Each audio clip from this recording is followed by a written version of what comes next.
Good evening, everyone. Welcome to NLL Live. I'm your host, Mark Powers. With me, as always, is the man himself, coming to you live from BK, Connor Wilson. C-Dub, how the heck are you? Can't complain. Doing well, Mark. Good to be here. Excited for another good week of NLL action. That's great, man. So the polar vortex doesn't have you down? You bunkered up? Now, come on. I'm from Boston. We don't subscribe to that theory, my friend. Nice, nice. That's what I like to hear. And actually, speaking of the cold, this guy plays in a city that's got to be freezing. Tough, tough intro. But the man himself, one of the up-and-coming stars of the NLL, really happy to have him on the show. Chris Corbeil, how you doing tonight? Very good, guys. Thanks for having me. Pleasure being here. Yeah, man. Thanks for coming on the show. So where are you coming to us live from tonight? Where are you checking in from? Live from my hometown of Oakville, Ontario, beautiful suburb of Toronto. That's right. That's excellent. I'm sure it's freezing up there too. We'll see if we get a reprieve, right? Seems like it's cold Anyway, everywhere these days. that's for sure. Enough about that. Let's go indoors. Let's go to the box. Let's talk about the results from last week. Connor, let's get the rundown and let's start talking about these games. Yeah, sure. We saw three games last week, I should say. We could talk, obviously, about this one quite a bit more. It was really exciting. Edmonton coming back 98 over the Vancouver Stealth, so we'll obviously talk to Chris a lot about that one. Maybe we'll hit up the other two first. Colorado Mammoth 14, Calgary 13. That's kind of like is Colorado digging their way out of the hole, out of the basement. And then the other one was a real shocker for first place over in the East. Buffalo Bandits 11, Rochester 10. I don't know if anybody had that one. Furious comeback by Rochester at the end. Wasn't quite enough to tip the scales, take it into OT. Buffalo got out with the win. Looking like the top team in the East. I think you can make the argument. Mark, what do you think of the weekend's results? Well, I'm glad to talk about these two first, and it's interesting that all three games are one-goal games. It really shows you the parity we're seeing in the NLL. All the games have been really tight. As much as the CBA definitely caused some changes to the league. So far, my commentary on it is I think it's been positive. You're certainly seeing a better quality product. Even though there's less runners, I think it's actually helping the guys to be on the floor a little bit more and gel a little bit. Have you seen that in the teams at all, Chris? In the first couple weeks, like now getting through, it's really helped you out. I just noticed how much more tired I am out there. I remember our first game this season. We were out in Colorado, and the air's a little bit thinner up there, and I was huffing and puffing a few times, just keeping an eye on the clock. Seemed like the TV timeouts couldn't come fast enough, but I think starting to adjust to it. And yeah, you mentioned it. I think it really helps the offensive guys start gelling a little bit more, and it definitely keeps you more in the game when you're getting more shifts and a little more floor time. Right. So let's talk about the games, and let's start with Buffalo Toronto. And actually, very fitting, we have the star of the Buffalo Bandits tweeting into the show tonight. And everybody, a reminder: please leave all your comments and questions for Chris either in the comments section on YouTube. You can get at us on Facebook or Twitter, and we'd really love to hear from you. So we heard from Ryan Benesh earlier, and he asked "I love Lucy's," which is hilariously enough Chris's Twitter handle, which we'll have to ask him about immediately. But he asked him, Lacrosse Network, what is your favorite McDonald's combo? So let's start with a silly one, Chris. What is it? Well, I think Ryan asked because he knows I'm a bit of a health nut, and when it comes to eating, I'm doing my best to stay away from McDonald's, and he knows that. So throwing me a curveball off the hop, but I guess if I'm gonna do it, it's probably a late night, and it's like a Saturday night at 1 in the morning. I'm gonna regret it, so I'm just going with a Big Mac combo, diving Okay. all in. Okay, good. And touch on it real quick before we get back to the game. Your Twitter handle, I love Lucy's. To me, maybe I'm just a cynical, hilarious New Yorker, but that's a tough name to take on, man. A lot of connotations there. I know. I'm not a huge social media guy. Like, I'm not on Facebook. I was probably one of the last adopters of Twitter, and we had like a Twitter jersey night in Edmonton my first season there, and our PR lady kind of said, "Well, you got to get a Twitter handle." And I thought long and hard, and I wanted it to be something good. And I remember I remember sending her, okay, I created an account and I gave her the name of it, and she's like, "No, we're not allowing that." And it took some convincing. I told her, it's a lacrosse status, lacrosse related. And after a little bit of negotiating with her, I finally got her on board. It was on the back of my jersey and everything. So and I love Lucy's ever since. Oh my God, that is awesome. I'm really happy that that's the story behind it. That's great, man. Perfect. Well, let's talk about Mr. Benesh and his Bandits. You know, I hate to toot my own horn, but I really love this team coming into the season, and I'm so happy that that pick is coming to fruition. Mr. Benesh has been killing it this year. He had 6 assists this weekend. You know, he's made a real difference, and obviously you guys are friends, but I want to talk about someone you play summer ball with, Anthony Cosmo. You know, talk about what you've seen in him and the real difference, you know, in his play this year as opposed to maybe last year.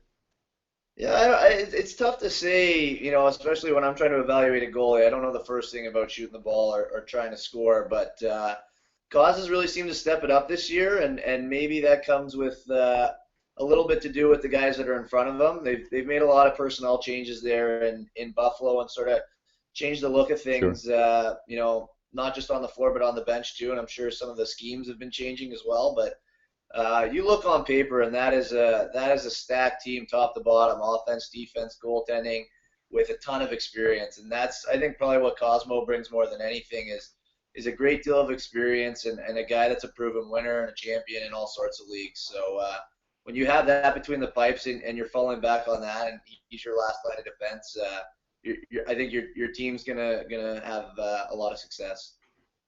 Yeah, no question. Connor, what did you think about the game? You know, what was your biggest takeaway? Did you see it? Yeah, I mean, for me, early on, I was really impressed with Buffalo's defensive effort. I thought that they did a great job of cutting off passing lanes for Rochester. Never really let them settle down into that, 5-on-5 methodical offense where they're zinging the ball around. They were disruptive, and they fought really hard for loose balls. So, I think Chris would be proud of them. It was a well fought game, especially early. Buffalo, they didn't let Rochester stick it to them, right? They took the initiative. I think they kind of enforced their will, and it paid off for them. So and they got some transition goals. So they stuck to their guns. They played their game, and they imposed their will on the Nighthawks early on. Rochester come back though at the end. That was a little scary. If you're a Bandits fan, oh my, you got some offensive firepower, so they can put it away when they need to. Yeah, for sure. That was great to see. I really like the comeback too. Let's talk a little bit about Benesh because to me, second to Adam Jones, he's got to be my front runner for Player of the Year right now. I got to admit, I'm a little surprised. I knew he was going to be successful, but I think he's fit in perfectly with their offense. Obviously, they have a maturing Dane Smith and John Tavares, the legend there, helping him out. But it's amazing to me how seamlessly he's fit in. And also, we're kind of seeing how much Minnesota misses him. Let's talk about Buffalo's offense for a second. Chris, are you guys a little worried to see them, or do you think you can handle them? Well, I think we're confident taking on anybody in the league, but there's no question those names you just mentioned. Tack on Steinhaus on the right side there and Sean Williams on the left, sure. And that's a lot of firepower, and we'll definitely have our work cut out for us. I know Buffalo's coming out to Edmonton later on in the year, and that one's always circled on the schedule for me, seeing as they're my ex-team, my old team there. So. No, the teams in the East are going to have their handful trying to defend these guys. Lots of talent there, and Benesh, as you mentioned, seems to be fitting in perfectly and contributing a ton. So, yeah, we'll definitely have our hands full when we see them out in Edmonton for sure. Right. And what about you, Connor? What are your thoughts? What thoughts on Buffalo heading out to Edmonton? I'm excited for it. I mean, listen, anytime you get two teams like that coming together, it's going to be a good game. But, I mean, Buffalo, yeah, I mean, I think that they've got the pieces. Rochester's got the pieces. Edmonton is looking really tough. Vancouver, again, gave you guys a good run for your money in that last one. So I think you got at least 4 or 5 teams right now who look really strong. And Buffalo's certainly amongst that group. Yeah. I mean, I hate to talk about a game in the future, but you bring up something interesting talking about Edmonton and Buffalo. There's actually some intrigue between those teams. In fact, like you pointed out, Chris, you were drafted by Buffalo and then traded to Edmonton. And same thing with Jeremy Thompson as well. He was also drafted by Buffalo and traded out there. And Cornwall as well, I believe. Oh yeah, right, exactly. And I think Buffalo, what they got in return was Aaron Wilson and a draft pick not on the team. So interesting to see how much you guys have seemingly gotten the better of that deal, huh? Yeah, Is well, that something you're conscious of that? You're trying to get him in trouble, Mark. You're trying to goad him into answering a question. I was just making a statement. If I Love Lucy's wants to talk about that, you can talk about that. But I was just making a statement. I'll just say that our coach, general manager Derek Keenan, is a very bright man and has a keen eye for potential. That's right. So let's talk about the other game out west, Colorado and Calgary. I was really happy to see Buffalo get the. I'm sorry. I was really happy to see Colorado get the win. It was excellent to see them get off the schneid, and it was great to see them littering the top 10 this week. And in fact, guys, if you're not paying attention to that, hashtag NLL top 10, get it cracking on the Lacrosse Network. I think they had 3 or 4 of the top goals. I don't know if you guys saw John Grant's number 1. That was pretty sick. It was unreal. I'm very jealous. I wish I could do that.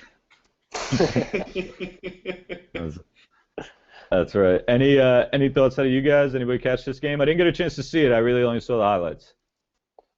Well, I mean, for Colorado, Adam Jones exploded for 7 goals. Also had an assist. He took 14 shots, put like 10 of them on cage. I mean, he had a great night. Speaking of taking a lot of shots, John Grant Jr. took like 17 shots in that game, which is not outlandish for him.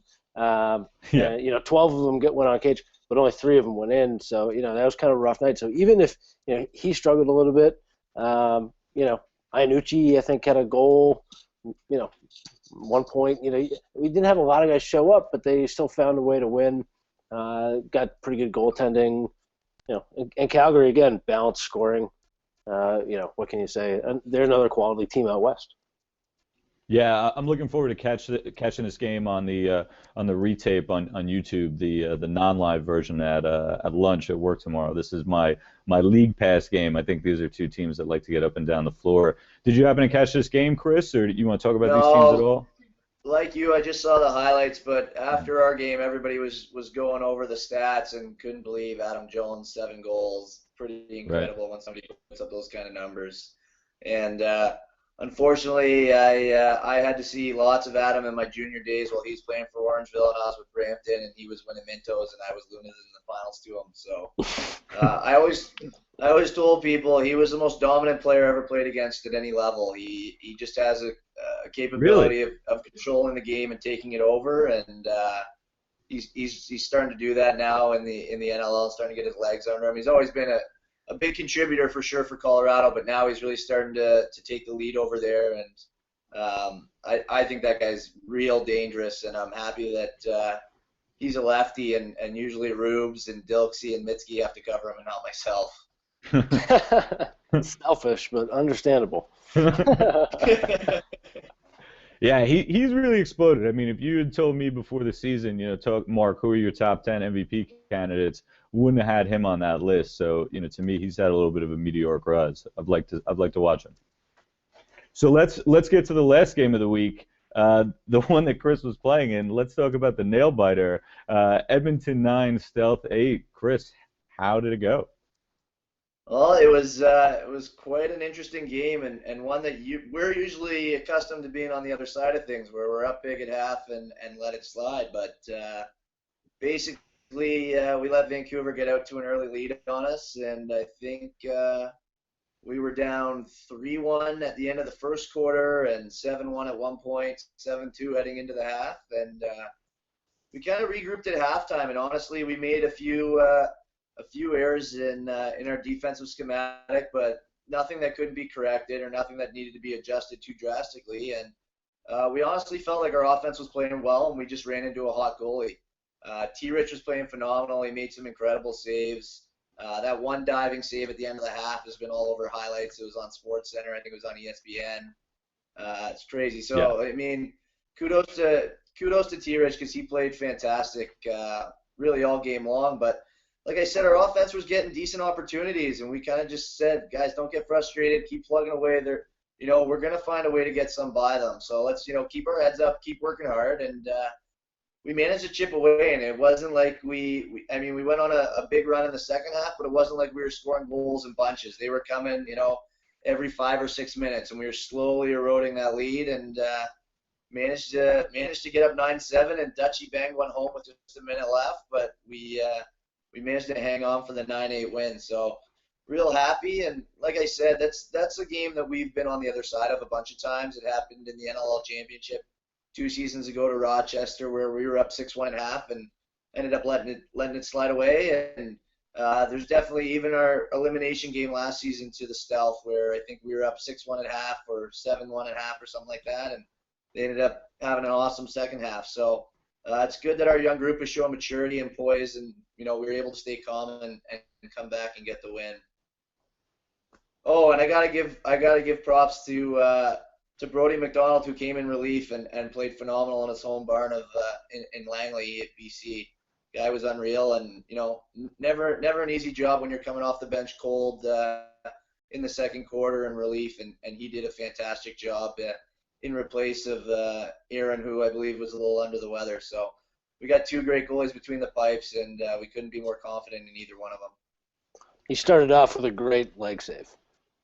Yeah. Oh yeah, he started off well, and I mean, so even in the second half, when we started getting a little momentum, and there was a couple times where Vancouver really could have sort of squashed the momentum we had going, and they had looks like point blank on the crease with all kinds of time, and Brode came up huge for us. So yeah, he was great and found his groove, and like I said, it's his home arena, so in the summertime when he's playing there for the Thunder, so I'm sure that had a little something to do with it, the hometown advantage. But we relied on him huge, and he came up big for us. So it's good to see Brode and find success and get a win and get some minutes, and want to make sure he gets the credit he deserves. Yeah, it's funny talking about Richard's save. Obviously, that was phenomenal, and you make my job easy segueing perfectly talking about Brody Mcdonald. How much confidence as a defender does it give you to have a goaltending, I guess now a goaltending platoon or whatever you guys want to call it out there, to have them playing so well? Yeah, our duo's fantastic, and the way our D is set up, we play a pressure D system where the objective is really to not allow the team to get too many shots, and to really get on their hands and force them to make bad passes and cause turnovers, and just basically cause as much chaos down in that end as we can. But the result of that is usually when they do get a shot, it's usually a good look. And so I feel bad for Aaron and Brody as well, because usually their save percentage isn't indicative of how well they're playing. Usually their goals against is pretty low, but the save percentage tends to be a little bit lower than goalies in the rest of the league. But I honestly think it's because the shots that they do face are usually more high quality. We tend to give up less shots, but when we do give them up, the other teams tend to get some pretty good chances, and we really need to lean on Aaron and Brode to make some big saves. And they've been coming up. Aaron obviously has been coming up huge for us the first 3 games of the season, and Brody stole one for us the other night. So we couldn't be happier, and it makes it a lot easier to play defense and play our system properly when you're comfortable with the guy between the pipes. That's awesome, man. That's really good to hear, and it's been great to watch your defense, and now obviously have that offensive component to complement you guys. You guys have been really impressive out there. I want to turn to some of the viewer comments real quick, and one of them will actually be a perfect segue into what CW wants to talk about. Chris Marshall, the famous LXM announcer for TLN, checked in a minute ago, and he says Chris Corbeil is the man. What's his goal as the captain? What's his goal as the captain of the the Rush this year? What type of leadership does he bring? Ooh. Oh, good question. So what's the goal? Was the first part of that? Yeah. So what's your goal as captain, and then what type of leadership do you bring?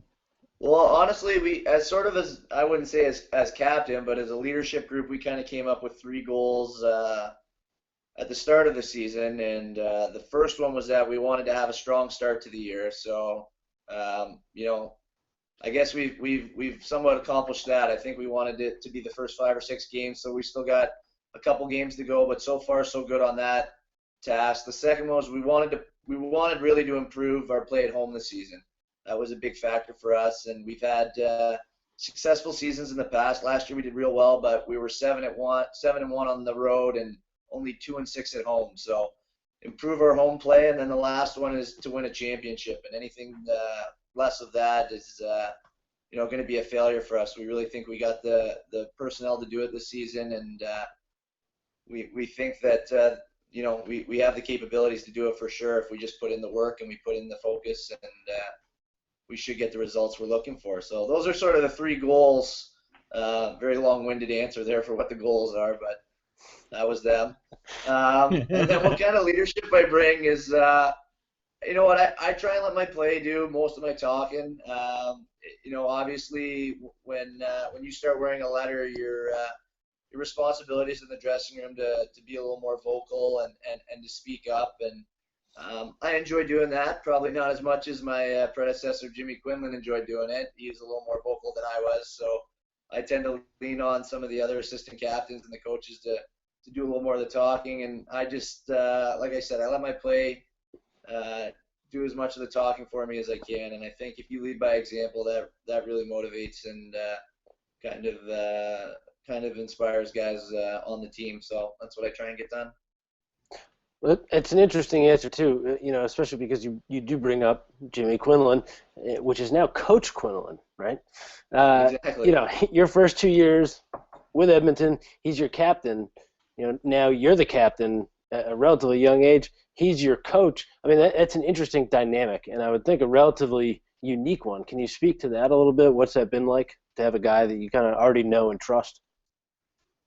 Yeah, it's honestly been fantastic, and it was tough getting the news that Jimmy wasn't going to be back with us, and then such a high when I found out that he was actually going to be retained as a coach and in a coaching role. And the great thing about Jimmy is he's always really been a coach and a teacher and an educator.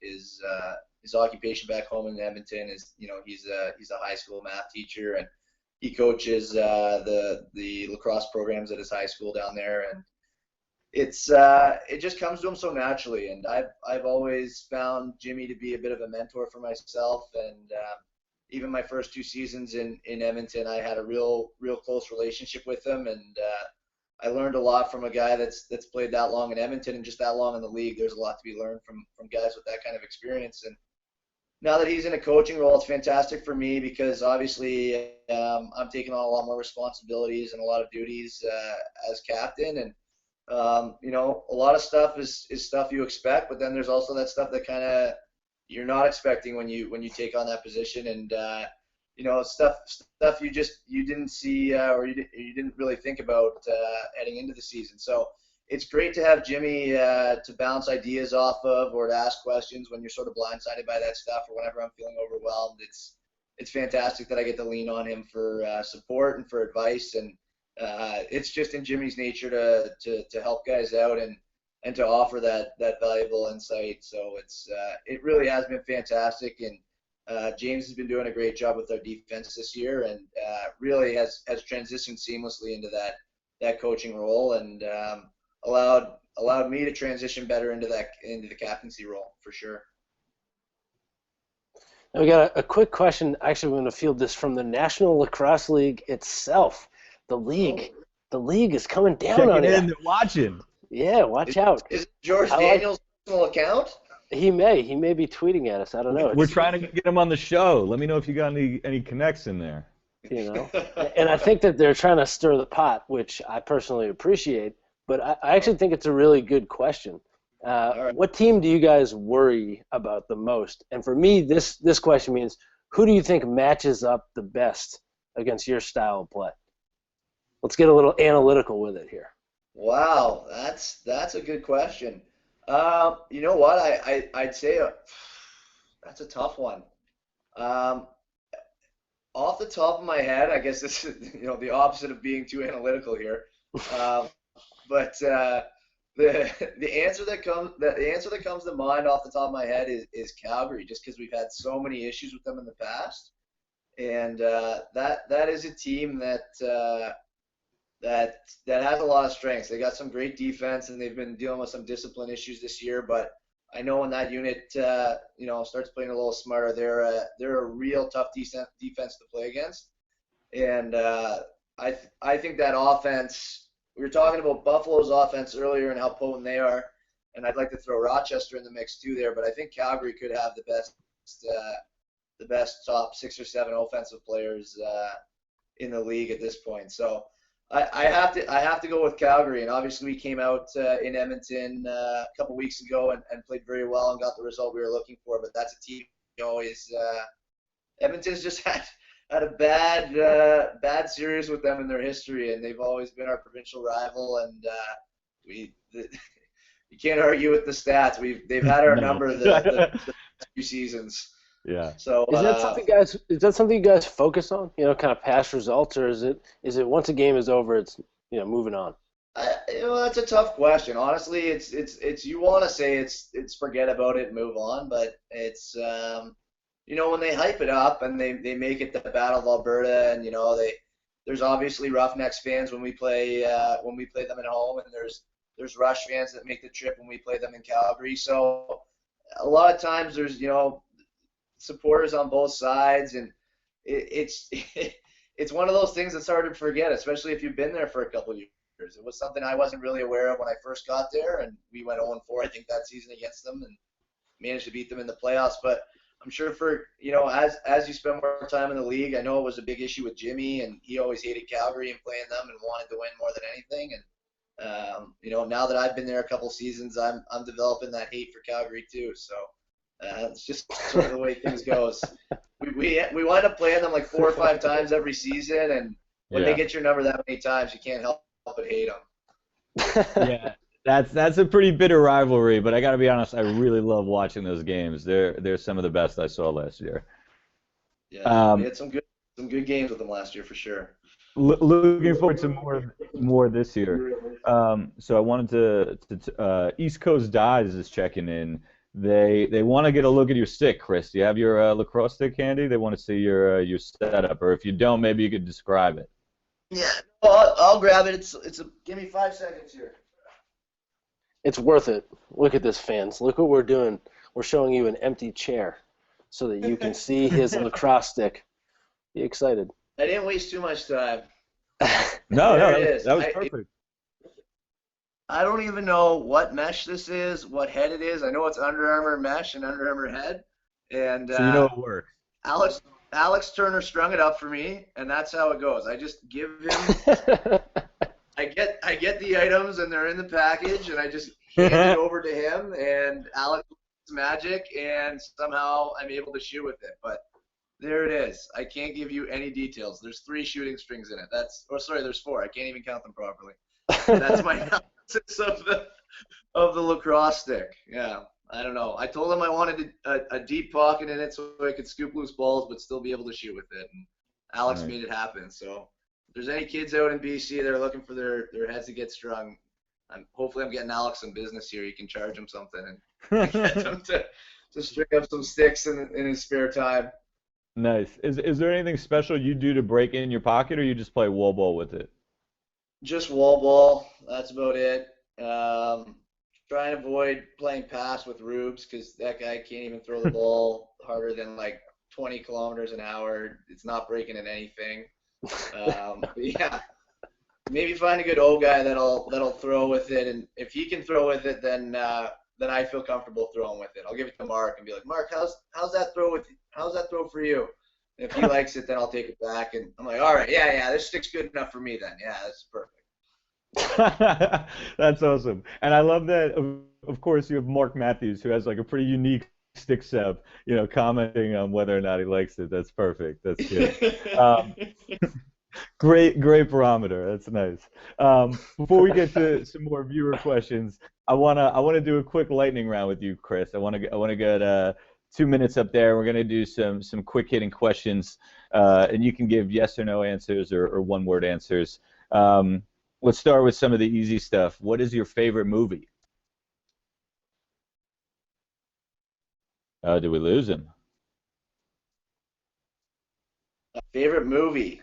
Yeah. I'm gonna say the Rock, starring Nick Cage and Sean Connery. Excellent. What is your favorite food, and do you eat anything special pregame? My favorite food's pretty boring. Just chicken and some quinoa. Like I said, I like to keep it healthy. Pre-game, I normally head over to the spaghetti factory for some chicken parm and spaghetti. Nothing too special. Nice. What's your favorite sports team? Any sport. Any sport. Montreal Canadiens. Diehard Montreal Canadiens fan. But also a big fan of the Niners and the Red Sox. Need to give them some love too. Okay, okay. What is your favorite non-lacrosse job that you've had? Non-lacrosse job. Yeah. I haven't had too many of those. I work. I worked retail at a sports store that did not sell lacrosse equipment, so it's not lacrosse. But yeah, it was easy. I was selling hockey gear, and at the time I was playing lots of hockey, so that was a fun job. And Sure. got a little discount on the inventory, so it was good.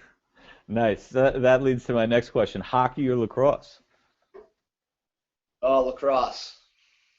Okay. If That's you the could right have, answer. Not everybody gives that answer. right. Remember, the league is watching. Yeah. If you could have lunch with one person, who would it be? Dead or alive? Dead or alive, lunch with one person. Man, that's a tough one. I'd have to say probably my great grandfather. I never met the man, but heard lots of wonderful things about him, and never got a chance to meet him. So I'd love that opportunity. Oh, profound. Do you prefer to be home or away? Definitely home. Okay. Do you prefer hot or cold? Cold. I hate being overheated. One of my biggest pet peeves is being stuck on that plane and it feels like there's just zero airflow and I'm melting on there and I can't take off enough layers. I understand. I can appreciate that. So I heard you on another interview talking about, one of the interesting things in taking over for Jimmy Quinlan was figuring out the music and getting that dynamic straight. Is there any special pregame song that you have to hear before you go out on the floor? This I don't want to take sole responsibility for this one. This is just an Edmonton Rush thing, but we always listen to Tinder before we head out there, or Timber, sorry, Yes, by who sings that one? Pitbull and somebody else. of Just course. just quite a catchy Yeah. tune and gets the boys going before we head out of the tunnel. So that's our go-to pregame song. I don't know what's up with all you Canucks and all this crazy pop music. Every time I'm watching 24/7, all these hockey teams got this pop music, and now you Oh, guys got it. it's terrible music, and it drives the guys that actually appreciate music on our team just insane because we listen to like almost strictly top 40, and guys are complaining about it all the time, but it's actually fun. Oh my God, that's awesome. So I got three more. These are kind of lacrosse-oriented questions, and then we'll get back to some viewer questions. What's the best goal you ever scored? I know you like to get up the field. What's the best goal I ever scored? That's a tough Or one. your There, favorite. Or there, your favorite there goal. was there was one I scored in Rochester in the NLL championship game 2 seasons ago, where I think I grabbed a loose ball off the boards and ran up the floor in transition, sort of on a half breakaway, and put one by Vino. And obviously, an important goal being that it was a championship game and pretty nice shot too. It has to beat Vino a lot of the time. So I'd say that's probably the most memorable, the one that stands out the most. Nice. And this is an interesting question, and actually something that one of our viewers, Billy Wynn, checked in, and he.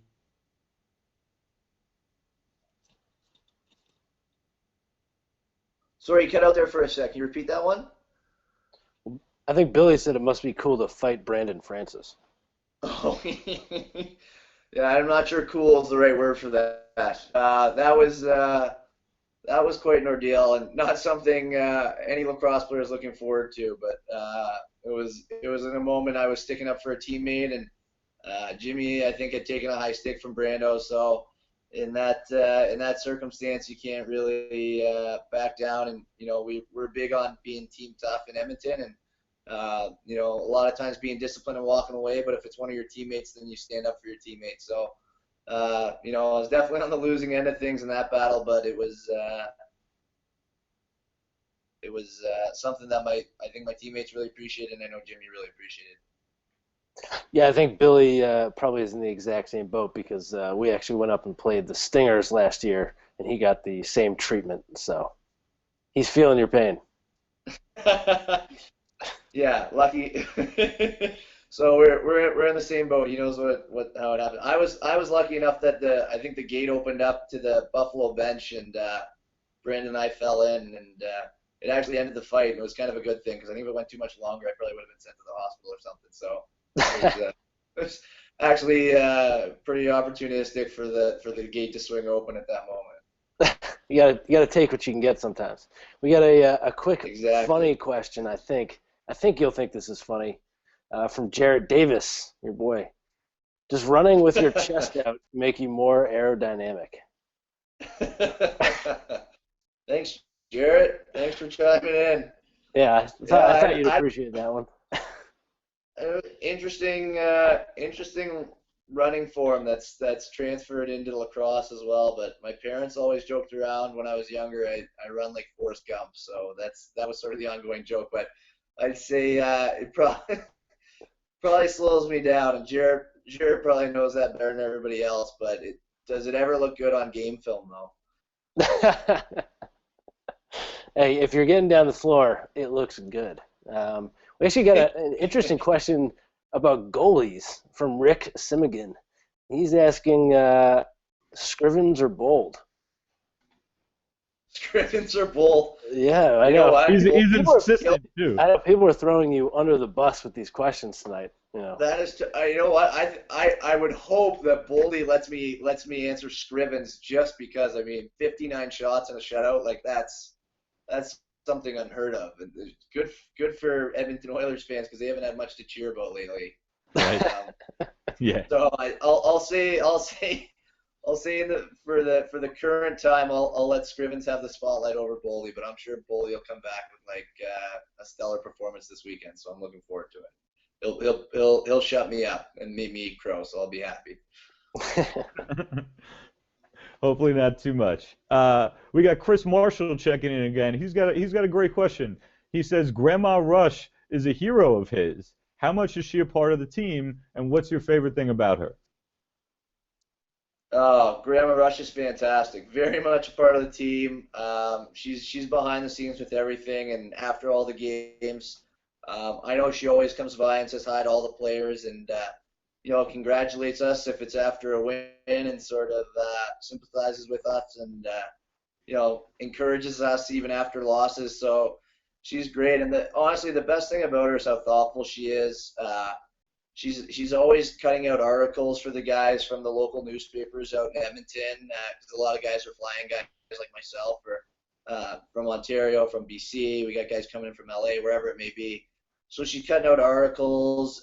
She makes cards for guys. When I got named captain, she hand wrote a nice card for me. So she's incredibly thoughtful and just so generous and courteous with that kind of stuff. And it's that those little things go a long way. And then when you see her up in the stands, it gives you a little extra incentive and motivation. So it's great. Yeah. So question about some of the stuff like that surrounds the team. Edmonton is famous for doing some of these celebrity promotions. I know you guys had GSP there recently. Is that something that you guys like? Or are you conscious of that? Talk about the atmosphere out in Edmonton and the fan base a little bit. You guys seem to be pretty well received.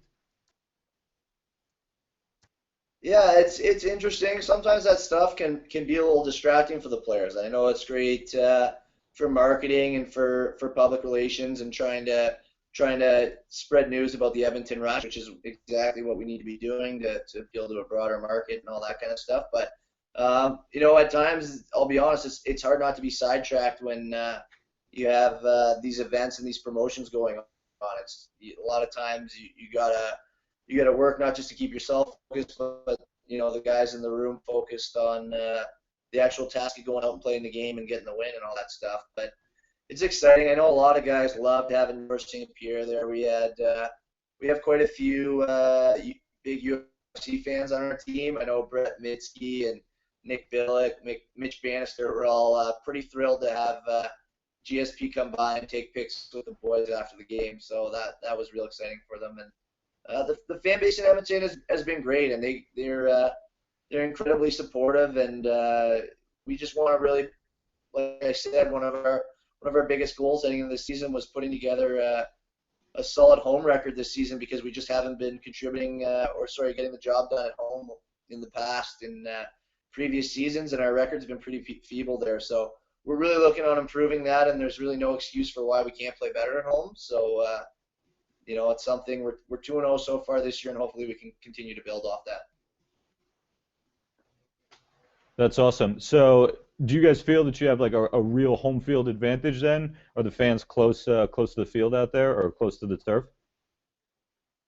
Yeah, that's where they are. We don't pack the barns like Buffalo or Colorado do, but the fans that do come out and support us are loud. They're excited, and they're actually very knowledgeable about the game. And when that's the case, it's always more exciting, because you play in some destinations where they don't know a lot about the indoor game or just about lacrosse in general, and you can tell that they're confused about things and stuff like that. But the fans in Edmonton really know what's going on, and when you have a knowledgeable fan base, it goes a long way. I feel like, and they're fans, and like anybody, they like the goals that Mark scores when he dives across the crease, and he likes when Billick drops the mitts, and he likes when Boldy makes a big save, all that stuff. So it's good, and they get loud in there when we're performing well, and it's great, and hopefully we can continue a little bit of the success we've been having at the start of the year, and we can continue to grow that fan base. Excellent. I want to talk a little bit about your offensive game. A couple weeks ago, you went out and I think you had 3-2 against Calgary. And actually, I was looking at the stats. You're pretty solid, even for Brampton in the summer. You put away a good amount of goals, and a lot of them seem to be shorthanded. Is that something you're conscious of? Are you trying to make plays, especially when you're a man down? You're giving away my secret here. It's honestly it's nothing I'm conscious of. It's not like I make a choice. I'm always, and I think honestly most of our back end is always looking to we're defense first, but we're always looking to try and get as much in transition as we can and create some transition opportunities when we get the opportunity. And I honestly think maybe it's just the way guys are, but when they get on the power play, you're a man up, you get a little more comfortable, and you're a little more focused on trying to generate that offense and that goal scoring. And I think subconsciously maybe you just you don't focus as much on cutting off that transition game. So I just find that it's granted me a lot of opportunities to get by guys and get up the floor and get some odd man rushes when you're a man down, and that's just sort of the way it's played out. But like I said, it's definitely nothing I'm actually conscious of or something I try to make a point to do. I'm just always looking for transition. It just so happens that a lot of the best opportunities are when we're shorthanded and the other team's on the power play. So I got a couple of questions. We'll try and give your answers reasonably short. Don't need you to go too in depth. They're somewhat silly, somewhat silly. So, who's got it a little bit rougher in the NLL? Offensive guys or defensive guys? Oh, offensive guys for sure. Nice and quick. I don't think I need to elaborate on that. We get to hit them, and they want to hit us, but most of the time they're not allowed. Excellent. What other sports were you playing growing up, and do you think that helped you become a better lacrosse player? You obviously said hockey earlier, but was there anything else?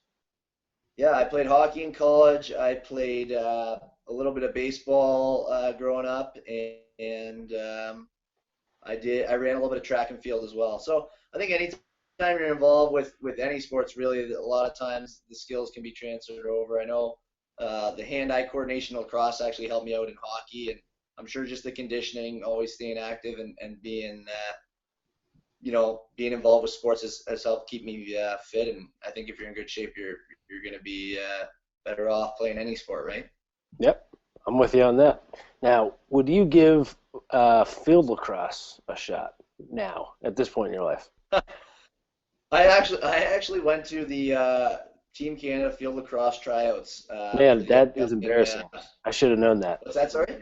I should have known that. Now I'm all red faced. Oh. No, it's okay. I was a late invitation. I wasn't on the official invite list. I had some people in my corner pulling strings for me, thinking I'd be a good defensive midfielder, and I was not. I haven't played field lacrosse in a number of years, and I was exposed out there, but it was a great experience. And you know what? It gave me an incredible amount of respect for the guys that play field lacrosse, and it really is a different game. And I was on an island out there at times and definitely lost. And it's good luck to Canada. I hope the guys they selected. There's a lot of talent there, and hopefully we can give the Americans and the Iroquois a run for their money. That's nice. Good to hear you'll be pulling for Team Canada. Mark's going Team USA. Not a big shocker. No shock there. No, not a surprise one bit. Mark, what do you say we move on to some predictions? Chris, I would ask you to chime in, but I don't want to get you in too much trouble with any of your rivals coming up. We got a big game with you coming up anyways, Rochester, Edmonton. You're picking Rochester, right? You're going Rochester? Well, I don't want to give them any bulletin board material or any extra motivation, but yeah, well, I'll stick with Edmonton in that one, and I'll leave my predictions. I'll keep my predictions to myself for the rest of the schedule. Fair enough. So we got 5 games coming up this weekend, Mark. We got good action, yeah. Yeah, good action. We got Toronto Rock playing back-to-back games. They got one January 31st hosting Vancouver. What do you think about that? I'm excited. I like to see Vancouver come out east. I think that could be a good game. Obviously, the Stealth were just in a great one against Edmonton. Toronto certainly presents a challenge, but I actually like the Stealth in that game. Nice. I'm probably gonna go with the Rock. I think. Yeah. Okay. Yeah. I'm gonna go with the Rock. Yeah. I think they got some talent there. They can pull it together. Rock playing the next day at Buffalo. That's a good matchup. A repeat of last week, obviously the nail biter that we talked about at the beginning of the show. I got to go with Buffalo again. They won the first game. They were up big. Toronto had to come back, and on top of it, Toronto's playing a back-to-back the night before, game we just talked about, and they're a little bit of an older team. I got to go with my Buffalo Bandits, baby. Yeah, I agree with you. They're looking hot, and until somebody finds a way to stop Dane Smith, I think they're going to keep riding a lot of that transition play. Next day, Vancouver back in action again after they played the Rock the first night, going down to Philly. It's not too long of a trip from Toronto, so I'm not too concerned about that. But Philly is they're hungry, they're athletic, and they're mean. I don't know. What do you think about that one? I'm going to take Philly. Why not? They impressed me. Split in two with the Swarm. Their offense is gelled. Jordan Hall. We were talking about Adam Jones being an MVP candidate before. I think you got to throw Jordan Hall in that mix for sure. I like Philly there. All right. I think I'm going to agree with you on that one.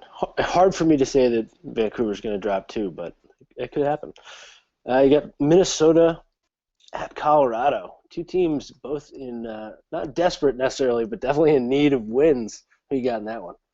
Well, interesting game. We got the return of Casey Powell. It's going to be a great one. I'm looking forward to checking it out. But I got to be honest, I think the Swarm looking good here. I'm going with the Swarm. Yeah, they are starting to gel. I do like their team. I think Colorado, though, they could use a guy like Powell out there to kind of distribute from that right point.